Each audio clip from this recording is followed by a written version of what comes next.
dad badan oo ku nool waddanka Sweden iyo waliba Scandinavian-ka badankooda ayaa u socdaalay isla markaana aaday waddanka Ireland oo ay Soomaalidu aad ugu yaacisay sanadii ugu dambeeyay. waxaan ku suganahay magaalada Stockholm caasimadda waddanka Sweden. haddaba Soomaali badan ayaa aad uga dayrisay iyadoo culeysyo badan ay soo wajaheen. Cabdiraxmaan waxa uu ka mid yahay dadka isagu tagay Ireland isla markaana aan kula kulmay magaalada Stockholm. muxuu kala soo kulmay horta marka hore ku soo dhaw xaqiiqdoon TV marka labaadna maxaad u tagtay meesha aad iyo aad u mahadsan tahay walaalkay waan dhawahay niyo horta meeshaas anigu waxa u tagay xogaa arrimo maaragtay famil oo xagga xaasaska iyo waxyaalahaas bay ku fiican tahay la yiri marka meesha sidaas baan u tagay hadee waxa weeye meeshuna meel aad u adag bay ahayd runtii waa tahay waxaad tagtay 2019 muddo hal sano ayaad ku noolayd meeshaas maxaad kala kulantay meesha wallahi niyahow meesha horta markaad ka guuraysid waddan aad wax badan deganayd meesha duruufo adag ay maaragtay ayaa la kulmaysaa runtii waxay ahayd meel aad u adag xagga guryahoo kale way adkayd xagga maaragtay maxaan ku raahdaa shaqada way adkayd runtii anigu dadaal badan ka bacdi guri waan ka helay meesha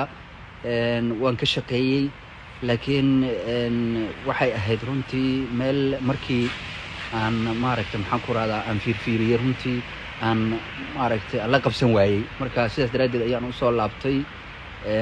duruufuna aad bay u adkaayeen waa tahay markii aad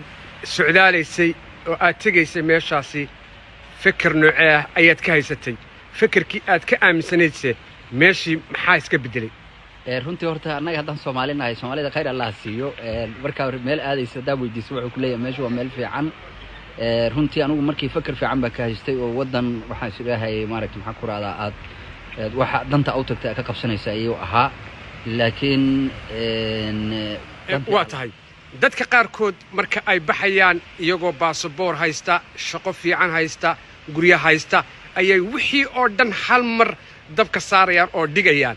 adiga markaad baxaysay gurigaaga ma sii daysay mase la kulantay dhalinyaro iyagoo guryihiisa soo dooyay sii daayay oo hadda caqabad haysto oo doonaya inay soo laabtaan niyo horta anigu xaggayga guriga maan sii dayn oo waxaygii oo dhan waa haystay shaqada bisaan iska fasaxay laakiin maaragtay maxaan ku raahdaa dad badan oo dhalinyaro waxaan la kulmay guriga fasaxay oo maaragtay maxaan ku raahdaa waddanka ka tagay shaqadoodii fasaxay xagga tagay haddana duruuf aad u adag ay haysatay runtii guryo la'aan ay haysay oo deganaa waxa anagu u naqaano maaragtay maxaan ku raahdaa hotel hamka oo aad 5 sariirood waxa loo yaqaano hotel hamka ama xagga maaragtay maxaan ku raahdaa bay deganaayeen oo maaragtay guryahoodii soo fasaxay shaqooyinkii soo fasaxay xagga tagay runtii oo aan maaragtay maxaan ku raahdaa guryahoodii iyo dhibaatadii iyo maaragtay maxaan ku raahdaa ay la kulmayaan aad maaragtay wax xumaanaysid waxay ahaayeen waxay deganaayeen guryo dadku la isdul saaray guryaha la isdul saaray ama sariiraha la isdul saaray ay deganaayeen marka mana isku dhaweyn meesha ay ka soo tageen iyo meesha hadda tageen marka waa tahay soo noqoshada dhalinyaro badan oo iyagu iminka ku fikiraya oo aad Ireland kaga timi oo ku fikiraya inay soo laabtaan oo guryo la'aan hayso caqabado hayso ma jiraan dad badan baa runtii maaragtay ila soo xiriiray oo dhalinyaro ah oo hadda adreesyo raadinaya oo hadda noloshii bilaabaya oo hadda shaqo raadinaya oo noloshii dib ugu soo laabanaya jira runtii marka waana soo dhaweynaynaa waddankoodii ku soo laabanayaan waa tahay maxaa is leedahay dadka Ireland ee tegaya ee u hanqataagaya ee hawa nolol fiican baa taala waa Sweden waa ka fiican tahay oo waliba Sweden la Scandinavian ku dhan baa laga baxay maxaa dadkaas leedahay baad fariin u diraysaa niyo anigu dadkaas waxaan leeyahay walaalayaal haysta dadijinina meeshaas ma taalo nolosha hadda halkan ku haysatiin ma taalo